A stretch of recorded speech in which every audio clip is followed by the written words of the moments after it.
The files also show that Epstein repeatedly took the fifth during a 2016 deposition when asked more than a dozen questions about former President Clinton. Among them, several about whether Mr. Clinton visited Epstein's private island and flew in his private plane. The former president has denied ever having visited the island. So has Elon Musk, yet the files contain at least two emails discussing just that. In one from the 24th of November 2012, Epstein writes, "How many people will you be for the heli to island?" Musk responded the next day that it would probably just be him and his then wife, adding, quote, "What day/night will be the wildest party on our island?" A year later, Musk wrote Epstein saying, quote, "We'll be in the BVI St. Bart's area over the holidays," BVI's British Virgin Islands. "Is there a good time to visit?" To which Epstein replied, "Always space for you." It's unclear if that or the other visit took place. Representatives for Musk did not immediately respond to a request for comment about the new emails. And Musk in 2019 told Vanity Fair, quote, "He tried repeatedly to get me to visit his island. I declined." Now, Musk, you'll recall, famously posted this during his beef with the president this year, quote, "Time to drop the really big bomb. Trump is in the Epstein files." Minutes later, he followed up with, quote, "Mark this post for the future. The truth will come out." Now, keeping him honest, that's kind of hard to do. He seems to have taken the post down along with the first one. Also in the files, Commerce Secretary Howard Lutnick, who famously said he'd broken ties with Epstein in 2005, vowing to, quote, "never be in the room with that disgusting person ever again." The files, though, reveal Lutnick or his wife, Allison, were in touch with Epstein as recently as 2012. In an email from Allison Lutnick in November of that year, she writes, quote, "We are looking forward to visiting you," adding, "We are traveling on a yacht called Excellence, and I am CCing the captain."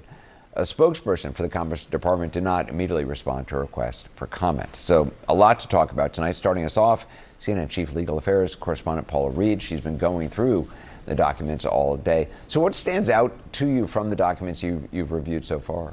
So the document that really stands out at this point is this list of accusations against President Trump, because the FBI compiled this list last summer, and this is a lot of the kind of information that investigators gather when they're looking at whether charges should potentially be pursued. For example, they're looking at unverified tips. Some include secondhand information that came through a tip line. It appears the FBI followed up on some tips. At least one was found to be unverified.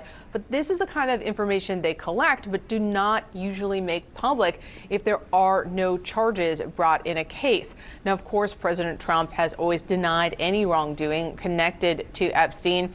But there are a lot of questions that are raised here. First of all, why did the FBI make this list of accusations specifically relevant to President Trump, though President Bill Clinton was also mentioned in there? The document was also taken down at least twice today. Last time I checked, Anderson, it was back up. But this list of allegations will likely prompt more questions for the Justice Department and the White House, even though this release is, of course, part of an effort to try to tamp all this down. Trump in the Epstein files. The Justice Department releasing millions of new pages of documents from the Epstein files, and among them is a list that Trump's own Justice Department compiled, his own Justice Department. This list details a list of sexual assault allegations related to the president. Now, this list was released this morning as part of this document dump, but then suddenly disappeared from the Justice Department's website. That was noticed, called out, that got posted again. The administration claims that snafu was because the site got overloaded. Now, many of the allegations appear to have come from unverified tips. Some are incredibly graphic and disgusting and upsetting, frankly. The files also today released included a complaint from a woman who accused Trump of raping her in 1994 when she was 13 years old. According to the complaint, the woman, identified as Jane Doe, claims, quote, Epstein was angry that Trump was the one to take Doe's virginity and then went on to rape Doe. That's just disgusting and depraved. It goes on in graphic detail. These descriptions do mirror the allegations that Jane Doe made in her 2016 lawsuit against Trump, a lawsuit that was eventually dropped. Now, at the time, Trump denied the allegations, his attorney telling Politico it is categorically untrue, it is completely frivolous, it is baseless, it is irresponsible. I won't even discuss the merits because it gives it credibility it doesn't deserve. And Trump's DOJ, again, stressing, quote, this production may include fake or falsely submitted images, documents, or videos, as everything that was sent to the FBI by the public was included in the production that is responsive to the act, referring to the act of Congress forcing them to release these files, of which this chunk they're releasing, of course, is a month after the deadline. And while Trump is not accused of any wrongdoing in relation to Epstein at this time, he has fought vehemently and obsessively against the release of the files, lashing out at reporters who have pressed him for a long, long time on why his Justice Department has been so slow to release anything. I have nothing to do with Jeffrey Epstein. You just keep going on the Epstein files. And what the Epstein is a Democrat hoax. We have nothing to do with Epstein. The Democrats do. All of his friends were Democrats. Is there something incriminating in the files, sir? Quiet.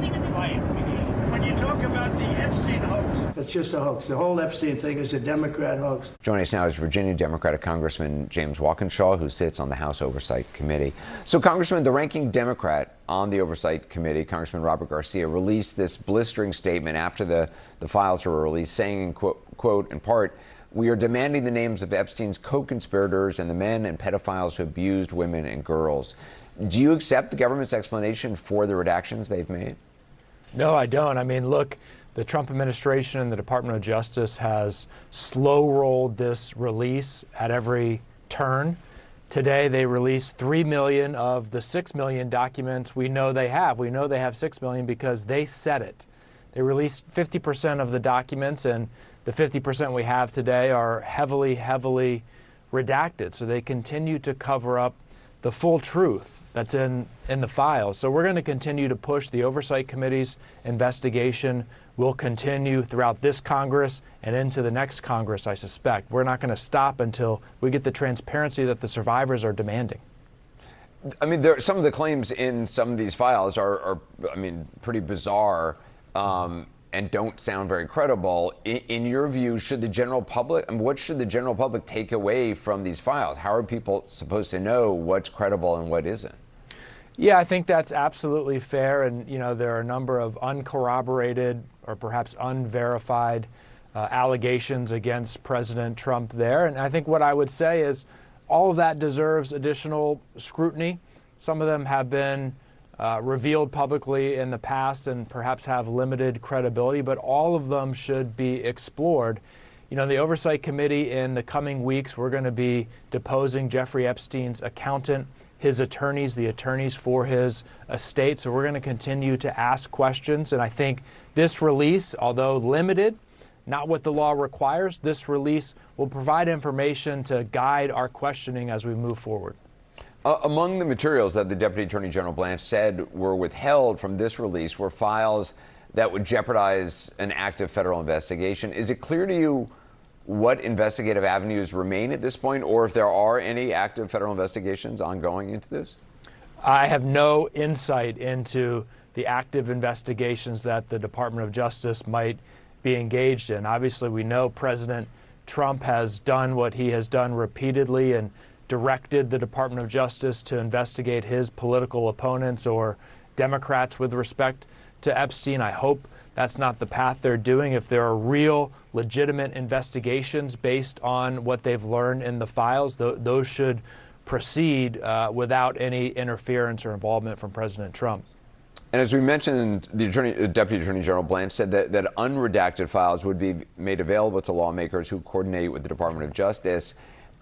Is there a plan to do that? I mean, obviously, it's a lot of files. Is that even possible? I know that Congressman Khanna and Massey have written a letter asking to review those unredacted files. I think the Democrats on the Oversight Committee and hopefully Republicans as well will be talking about how we can coordinate to review those unredacted files. I certainly want to understand what's been redacted and, more importantly, why. Congressman James Walkinshaw, I appreciate your time. Thank you. Thanks for having me.